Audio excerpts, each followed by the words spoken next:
रात के 11 बज रहे थे। हामिद अभी अभी अपनी नौकरी से वापस आया था। कमरे में दाखिल होते ही उसे अजीब सी खामोशी महसूस हुई। ना पंखे की आवाज़, ना ही मोहल्ले की किसी गली से आती कोई मामूली हलचल। सब कुछ गैर मामूली हद तक पुरसुकून था। वो अभी जूते उतार ही रहा था कि अचानक उसके फ़ोन पर एक मैसेज आया। कमरे का पिछला दरवाज़ा बंद करना मत भूलना, वो आ चुका है।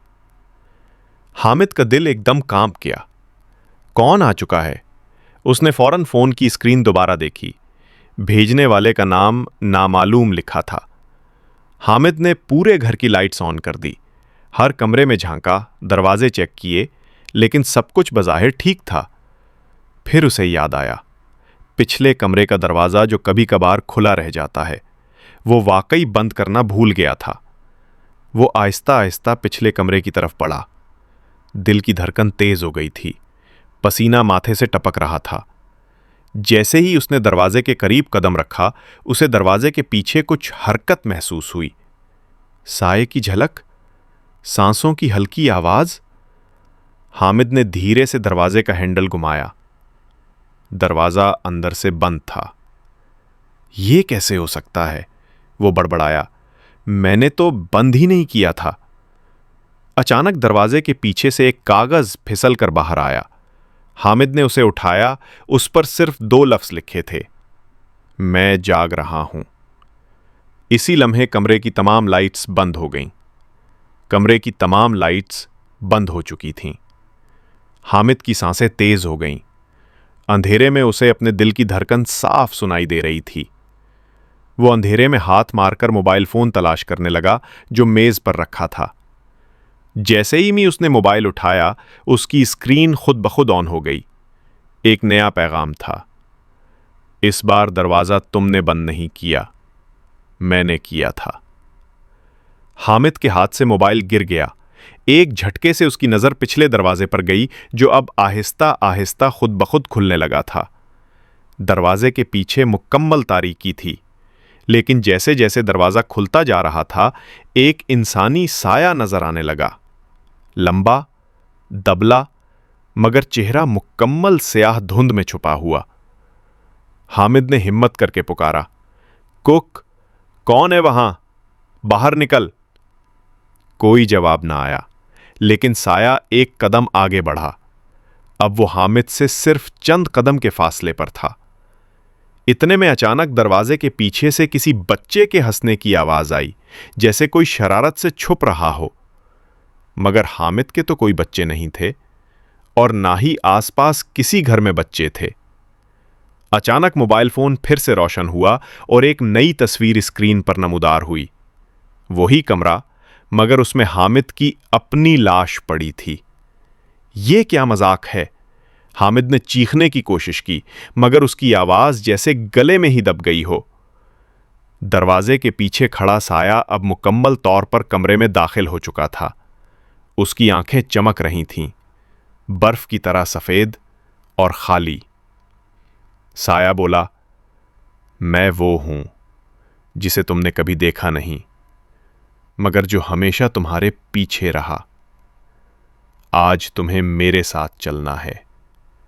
इसी लम्हे हामिद के पीछे दरवाजा जोर से बंद हुआ। पूरा कमरा लरज उठा। बिजली वापस आई, लेकिन कमरे में सिर्फ एक कुर्सी थी, और वो खाली थी। हामिद कहीं नजर नहीं आ रहा था। सुबह जब मोहल्ले वाले शोर सुनकर हामिद के घर पहुंचे, तो दरवाजा अंदर से बंद था। पुलिस ने आकर दरवाजा तोड़ा। घर में हर चीज अपनी जगह पर थी, मगर हामिद का कहीं नामो निशान न था। सिर्फ मेज पर एक पुराना कागज पड़ा था, जिस पर तहरीर था, मैं जाग रहा हूं और अब तुम्हारी बारी है। हामिद की गुमशुदगी को 3 दिन हो चुके थे। पुलिस ने घर की मुकम्मल तलाशी ली, मगर ना कोई निशानी मिली, ना ही कोई सबूत। दरवाज़ा अंदर से बंद था। कोई ज़बरदस्ती दाखिल होने का निशान नहीं था। पुलिस ने रिपोर्ट लिख दी, पुरअसरार गुमशुदगी, कोई फाउल प्ले नज़र नहीं आता। लेकिन एक शख्स ऐसा था जो मुतमईन नहीं था। हामिद का बचपन का दोस्त रेहान। रेहान एक सहाफ़ी था, और उसे पुरअसरार चीज़ों में गैर मामूली दिलचस्पी थी। जब उसे हामिद की गुमशुदगी की खबर मिली, वो फौरन शहर वापस लौटा। रेहान को हामिद के कमरे में वही पुराना कागज मिला जिस पर लिखा था, मैं जाग रहा हूं और अब तुम्हारी बारी है।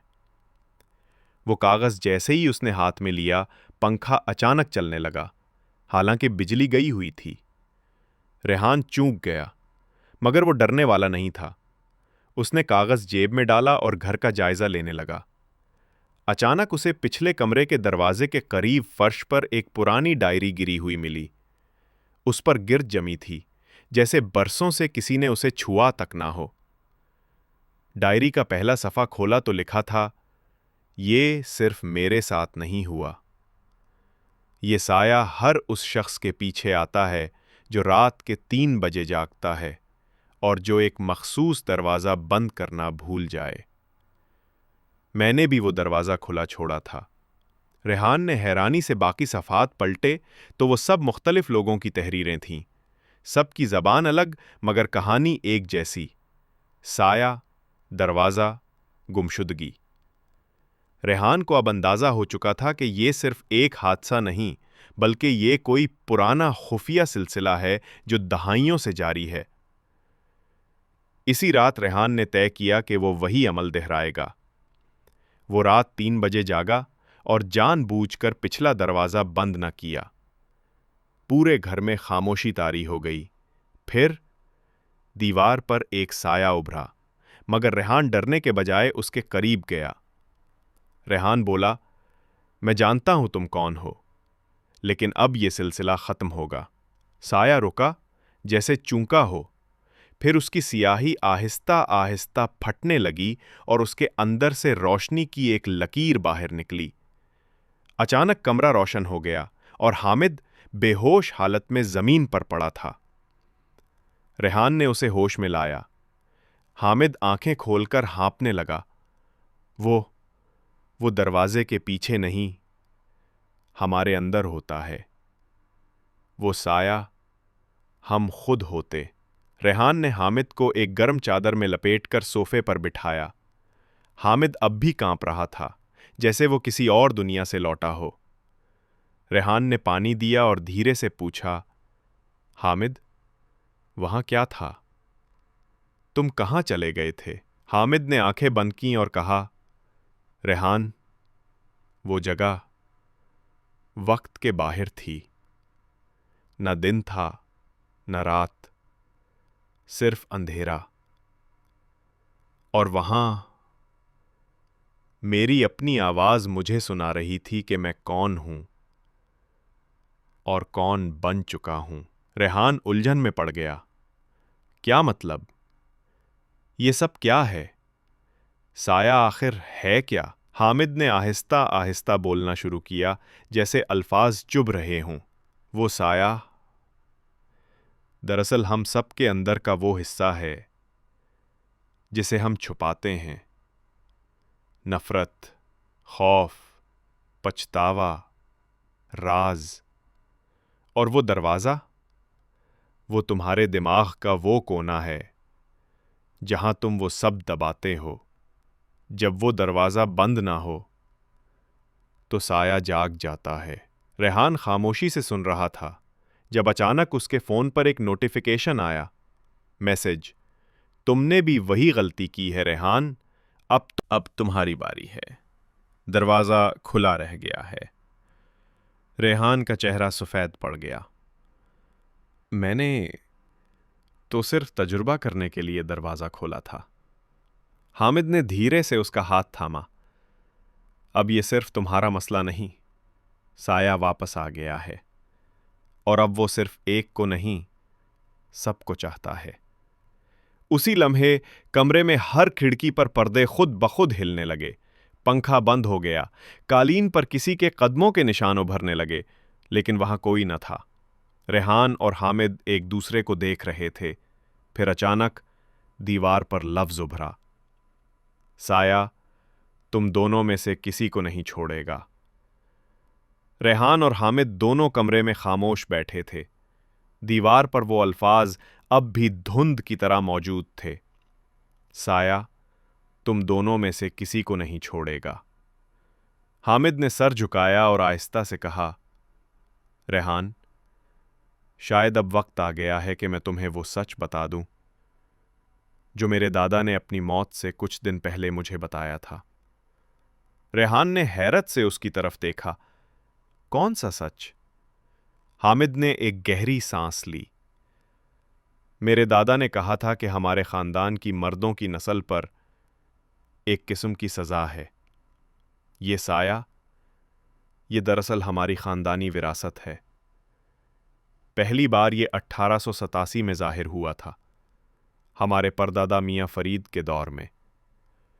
रेहान की आंखें हैरत से फैल गईं। लेकिन क्यों? क्या किया था उन्होंने?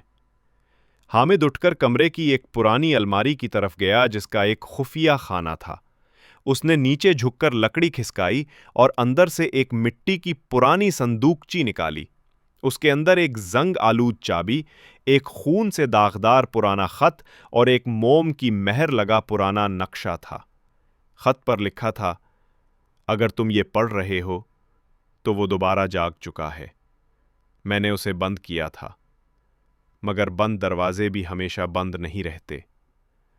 वो साया मैं खुद बन गया था। अगर तुम बचना चाहते हो तो तुम्हें वहां जाना होगा जहां यह सब शुरू हुआ था। चक फरीद, वो पुराना गांव जहां पहला दरवाजा खोला गया था। रेहान ने एकदम कहा, तो हमें वहां जाना होगा। चक फरीद, वही जगह जहां कभी तुम्हारे बुजुर्ग रहा करते थे। हामिद ने असबात में सर हिलाया। लेकिन एक बात याद रखना रेहान, वहां सिर्फ साया नहीं होगा, वहां हमें खुद से भी लड़ना होगा। अगली सुबह दोनों दोस्त सफर पर निकले। उनके पास था पुराना खानदानी नक्शा, साये के शिकारों की डायरी और वो चाबी जो शायद पहला दरवाजा खोल सकती थी। रास्ते भर माहौल भारी था, जैसे हवा खुद कोई राज छुपा रही हो। जब वो चक फरीद के खंडरात में पहुंचे, सूरज गुरूब हो चुका था और वहां झाड़ियों के पीछे एक पुराना मिट्टी का घर अब भी खड़ा था। रेहान ने नक्शा देखा, चाबी को मिट्टी में मजबूती से पकड़ा और आहिस्ता से बोला, आज हमें फैसला करना होगा। दरवाजा बंद करें या हमेशा के लिए खोल दें। हवा में नमी, घास में नमी और दिलों में खौफ। रेहान और हामिद अब उस पुराने मिट्टी के मकान के सामने खड़े थे जिसके बारे में कहा जाता था, ये वो जगह है जहां दरवाजा पहली बार खोला गया और जहां साया पहली बार इंसान बना। रेहान ने खानदानी चाबी जेब से निकाली। दरवाजा जंग आलूद था, मगर जैसे ही चाबी ताला में घूमी, दरवाजा बगैर किसी आवाज के खुल गया, जैसे सदियों से किसी का इंतजार कर रहा हो। अंदर मुकम्मल तारीकी थी। उन्होंने टॉर्च जलाई, लेकिन रोशनी सिर्फ चंद, उसमें ना सिर्फ चेहरा नजर आता था, बल्कि वो सब कुछ जो इंसान छुपाता है। हामिद ने झांक कर देखा और चीख उठा, ये मैं नहीं हूं। उसे अपना अक्स नजर नहीं आ रहा था, बल्कि वो सब काम जो उसने छुपाए थे, जिनका जिक्र तक न किया था, वो सब मनाजिर आईने में चल रहे थे। रेहान ने भी झांका। उसे बचपन के एक वाकये की झलक नजर आई जो उसने कभी किसी से शेयर नहीं किया था। एक झूठ जिसने किसी की जिंदगी बदल दी थी। फिर आईना बोल उठा, मैं वो हूं जो तुमने छुपाया। मैं वो हूं जिससे तुम भागते हो। मैं साया नहीं, मैं तुम हो। कमरा कांपने लगा। दीवारों से मिट्टी झड़ने लगी। आईने से एक साया निकला और दो में तकसीम हो गया। एक साया रेहान के पीछे गया, दूसरा हामिद की तरफ। अब फैसला करना था। रेहान ने आंखें बंद की, गहरी सांस ली और बोला, मैं तुमसे नहीं डरता। मैं खुद को कबूल करता हूं, अपने झूठ, अपनी कमजोरियां, अपनी सच्चाई।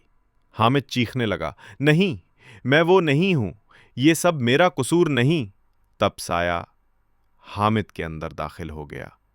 रेहान ने लपक कर ताबूत से चाबी निकाली और कमरे के बीच में जमीन पर मौजूद खुफिया दायरे में घुमा दी। रोशनी का एक शदीद झुमाका हुआ। रेहान बेहोश हो गया। सुबह चकफरीद में लोग हैरत से देख रहे थे।